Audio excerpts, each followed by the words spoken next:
Hi guys, good afternoon. Time check tayo 3:49 PM.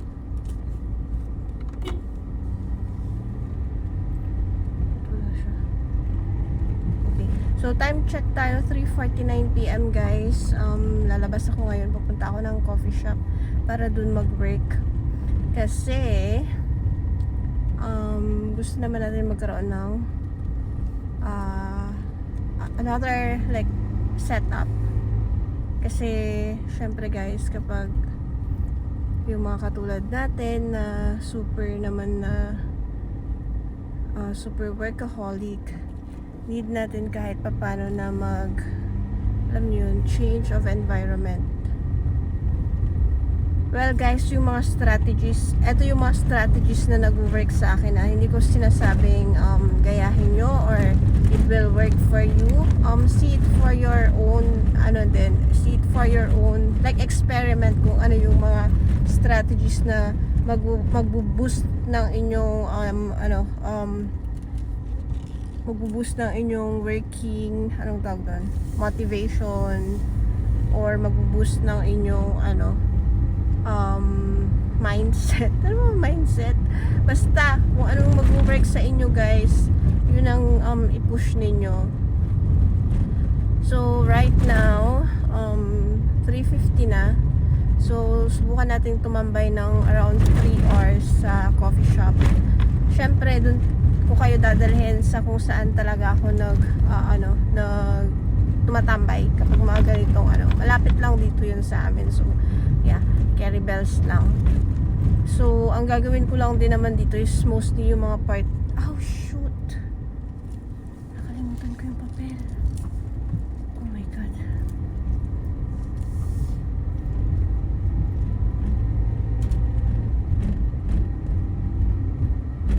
Oh my gosh. Okay guys, pasensya na kasi nakalimutan ko yung papel ko. Meron kasi akong kodigo last time. So nakalimutan ko yung kodigo ko. So yung kodigo na yun guys is yun yung mga task na gagawin ko, and nakalimutan ko yun sa bahay. So it's so unfortunate. Pero anyway, gagawin ko na lang yung kung ano yung makakaya kong gawin. Kasi if I will return pa, siya guys, sayang sa oras.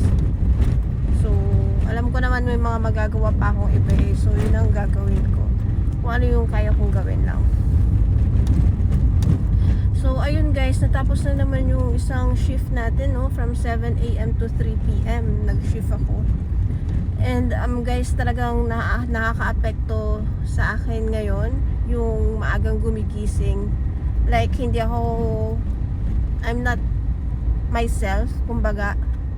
Kasi nga nahihirapan akong alam niyo yun, parang yung memory ko hindi siya masyadong nagfa-function pag ganun na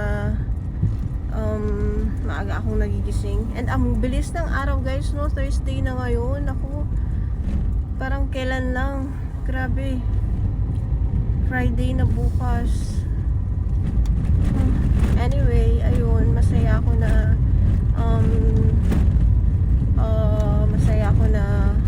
mag-weekend na naman. Pero grabe, ang bilis ng araw talaga guys. From parang kailan lang Sunday, tapos ngayon Thursday na. So ayun, anyway, pasalamat pa din tayo kasi nga everyday nagigising tayo is really a blessing. So ayun, gusto ko sana magpa-car wash guys, pero madami talaga akong kailangang i-push gawin ngayon. So kailangan ko muna yung ayusin. And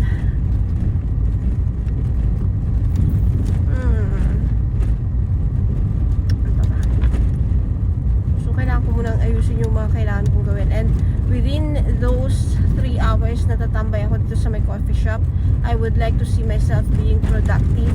I would like to see myself na madaming nagawa in terms of kung ano man yon yung kailangan kong gawin. Sayang hindi ako nakapagdala ng ballpen ko, pero yeah, it's okay.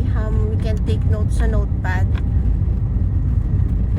Pero guys, sa totoo lang, I feel like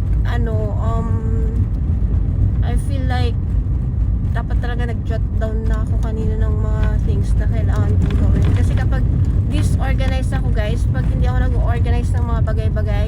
hindi din talaga siya, parang alam niyo yun, hindi ko alam kung ano yung gagawin kong uunahin ko sa sobrang dami ng ginagawa. And I would like to work on something, guys, na it will be productive for my full-time work. Medyo naglalag tayo, ewan ko kung tama ba yung term, medyo naglalag tayo when it comes to when it comes to guys, sa full time natin. So I would like to make it up to them. I would like to give more to them. Ay nako guys, it's kind of difficult, pero kailangan kong gawin, guys, kasi nga I have people who's also relying on me, and I have yun talaga yung purpose ko kung bakit ko ginagawa lahat ng to, because I have people who does rely on me, sa family ko. Well, sa aming mag-asawa naman walang problema. There's really nagpapasalamat ako sa Diyos na wala kaming financial problems. Pero when it comes to my extended family, especially, say for example, kailangan ko din mag-support sa mga magulang, sa mga kapatid, sa mga pamangkin. So yun talaga yung yun talaga yung kung saan ako makakagastos din talaga, kasi I send 2 kids sa school, and hindi pa naman siya yung tipong public school, nasa private sila. So yun talaga yung ginagapang ko sa araw-araw. And syempre ginagapang din natin yung expenses ni motherhood, kasi syempre kailangan natin yun. Mga bills nila kailangan ko ding i-sort out, kasi wala din silang inaasahan, walang aasahang iba kundi ako lang din. And that's really a difficult part, especially dahil I'm also trying to bumuo ng pamilya, no? But yeah, hopefully kaya yan yung mga rason ko kung bakit ko kailangan mag part-time, kung bakit kailangan kong kumuha ng ibang work. Kasi dahil doon, sad na, hindi naman siya sad, kasi every time naman ang ibig kong sabihin is hindi siya sad, dahil alam ko na kaya binibigay sa akin to ni Lord dahil merong purpose, and this is the purpose. So minsan niisip ko na lang si Lord na lang yung bahala sa akin, guys. Bahala na siya. Kung ano man yung plan niya for me, kung ano man yung kung ano man yung kagustuhan niya for me, that shall be done. And ayun, masaya lang ako, guys. And minsan napapa-complain din ako, kasi syempre hindi naman ako bumabata, hindi naman ako bata, tumatanda na ako. And I feel like ang dami ko ng pagod, guys, for the past, since 2011, pagka-graduate ko, guys, ako na yung breadwinner talaga sa family.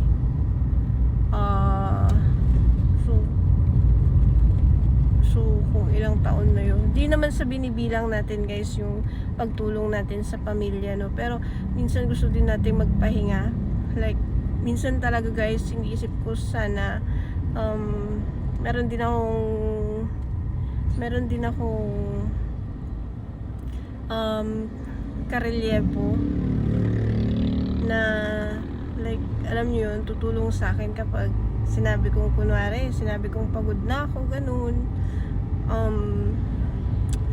Sana meron sa family na kayang mag-stand up para sa family din financially, kasi syempre talaga, guys, minsan may mga sacrifices tayong nagagawa for this one. And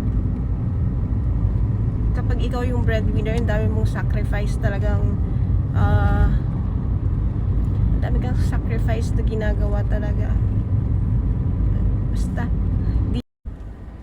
So, only breadwinners can understand din tong mga ganitong bagay, guys, talaga. That's one thing for sure. Only breadwinners can understand these things na pinagdadaanan ko. And,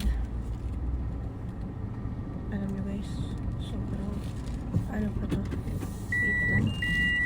Aayusin ko lang yung parking ko, guys, kasi andito na ako. So, ayusin natin yung parking natin para hindi naman nakakaya dun sa iba. So, kailangan ko idikit ng onti, guys, kasi kailangan naman kalahatiin ko yung ano, diba? So, ayusin natin ng onti. Gusto ko lang maging maayos. So, may Muay Thai dito, guys, sa MMA. So, gusto ko sanang gawin yun, pero iniisip ko, guys, masasaktan ako eh. So, wag na lang. Ayan, guys. So, okay na tayo. Settled na tayo dito. Pwede na to. Walang tao sa cafe ngayon. Papakita ko sa inyo. Okay, guys. So, nakarating na ako dito sa coffee shop. And, plano kong tumambay dito ng around 4 hours. So, nag-order na ako ng coffee. And also, since hindi pa ako nagla-lunch, dito na din ako magla-lunch. And, ayun, guys. Alam nyo, minsan, maganda din talagang mag-work sa coffee shop. Kasi, yung mga task na dapat mong gawin na hindi mo magawa-gawa sa bahay kasi nga tinatamad ka or pwede mong sabihin, mamaya ko na yan gagawin. Guys, kapag nasa coffee shop kayo, yung task na inaabot ng 5 hours, magagawa nyo lahat yon within 3 hours. Kasi, syempre, yung focus nyo is dun lang talaga sa work. And walang mga, tawag nito? Walang distractions. So, mas madali kayong makakapag-focus. Kaya, minsan din talaga guys, lumalabas ako, especially kapag hindi ko na magawa-gawa yung mga task ko para yung focus ko is really into the work. So, ayun guys, tip lang kapag syempre mag-work kayo ng over hours, make sure na hindi naman yun yung peak hours or peak time ng coffee shop kasi di nakakaya naman, di ba? And also, make sure that you order every time to time. Hindi naman ibig sabihin is mag-order ka ng order, but at least every like 1 hour or 2 hours, you order something sa coffee shop para hindi din naman nakakaya. And most of all, kapag meron kang extra, leave some tips para sa mga crew. And pwede din kahit hindi ka magpaalam, pero ako nagpaalam ako na sinabi ko na I'll be staying for a couple of hours, ganun. So, yun yung technique ko sa coffee shop. And then, dito sa coffee shop na to, every weekdays, hindi naman ganun kadami yung kanilang mga customers. Pero pag weekends, I know na sobrang bongga, sobrang dami nilang customers. So, iniiwasan kong pumunta dito ng weekends, but weekdays, every Thursday, ayan, matambay ako dito. So, ayun guys, natapos ko din naman lahat ng mga task ko. And after this one, susunduin na ako ni Habi kasi kakain na kami sa labas. So, I stayed here from 4 p.m. to 8 p.m. So, eto guys, nasa ano na kami nito, hindi pa kami pauwi nito. Pupunta kami ng Dagupan sa may Galvan kasi doon kami kakain. And usually, kapag mga ganitong late nights na dito sa probinsya guys, di nagaano kadami yung bukas ng mga establishments. Lalo sa mga kainan. Usually, kapag pumasok ka sa mga kainan ng around 9 p.m., nagmamadali na yung umuwi. So, ayun, pupunta kami sa Galvan para mag-picker. And guys, Pasko na pala, no? Pumunta kami dito sa may Petron and you can feel the vibes ng Christmas. So, eto guys, papunta na kami ng Galvan. Dito kami magpipigar-pigar kasi dito yung may pinakamasarap at original na pigar-pigar. And dito guys, madaming kumakain din 24/7 kaya hindi ka talaga magmamadaling, kumain. patapusin yung pagkain mo kasi magsasarado na sila, kasi yun talaga yung pet peeve namin and madalas namin na experience, lalo na kapag kumakain kami sa labas ng super gabi na. Kaya kapag super gabi na, ito na talaga yung go-to namin, and talaga naman masarap naman talaga yung pigar-pigar dito sa Dagupan. And must try kapag kunwari mga bisita kayo, punta kayo dito sa Megalvan kasi ito yung pinaka-original talaga. And also, may isa pang pigar-pigar na madalas kaming kainan sa May Uson. Masarap din doon. Pero since dito na kami kumain. So, yan guys, etong ganyan ako mag-video guys kasi nga ayoko nang mag-edit, matamaan yung mga tao. So, dito guys kami kumakain sa may second stall ng pigar-pigar. So, yung pigar-pigar guys is a mix of it's a beef, and then merong konting veggies, atay, tapos sebo. So, yun. Ewan ko kung kumakain kayo ng ganun, but really, it's a must try kapag andito kayo sa Pangasinan. So, ayan, may palibreng sabaw na sila guys. Masarap yung sabaw nila, in fairness And also, ayan, meron tayong chili oil. Syempre, ang calamansi at sili. So, ayan guys, the best and recommended. Kung gusto nyo ng mga contents na to guys, please click like and subscribe. Share kung gusto nyo, pero hindi ko naman kayo pinipilit guys. So, ayun, thank you for watching my videos and hope you enjoy.